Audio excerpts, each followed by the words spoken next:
सत्संग योग भाग प्रथम में अध्यात्म रामायण बालकांड पंडित रामेश्वर भट्ट कृत टीका प्रथम सर्ग। अथ राम हृदय गीता शिव पार्वती संवाद। श्री शिव जी ने कहा, पहले रामावतार में देवताओं के शत्रु रणवीर रावण को उसके पुत्र और सेना सहित रण में मारकर सीता, सुग्रीव, लक्ष्मण और हनुमान आदि सहित राम जी अयोध्या को लौट आए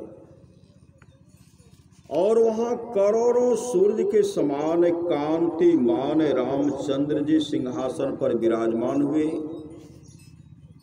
और वशिष्ठ आदि महात्माओं ने जोर कर उनका राज्याभिषेक किया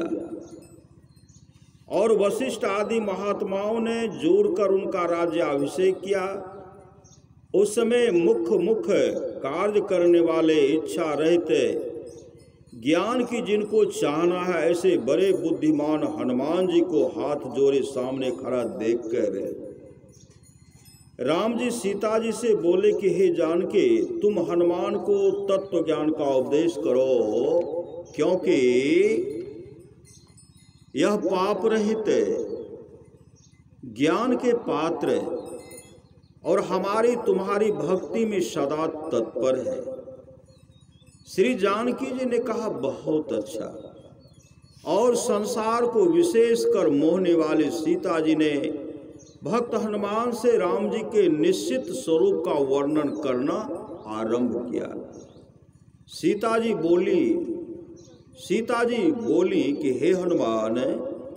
तुम राम जी को पर ब्रह्म है, सच्चिदानंद, द्वैत रहित, संपूर्ण, स्थूल सूक्ष्म उपाधियों से रहित, सत्ता मात्र कहिए, वस्तु मात्र के व्यवहार के चलाने वाले और मन वाणी के विषय से परे, आनंद स्वरूप निर्मल, शांत, निर्विकार, निरंजन अर्थात मायाकृत, अज्ञान रहित, सर्वव्यापी स्वयं प्रकाश,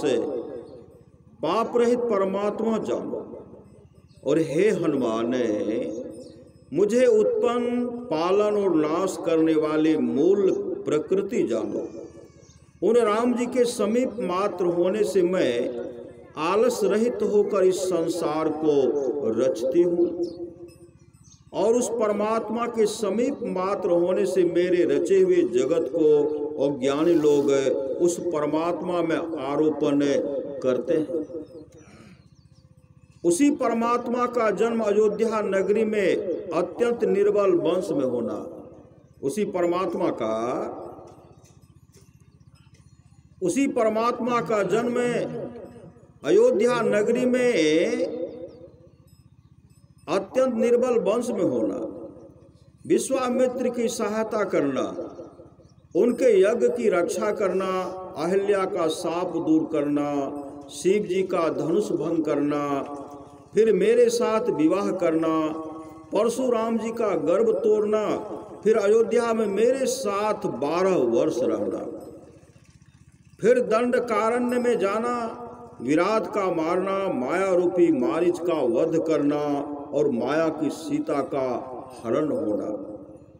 जटायु का मोक्ष लाभ होना, कबंध का साप से छूटाना, सबरी का पूजन ग्रहण करना और फिर सुग्रीव से समागम होना, फिर बाली का वध करना,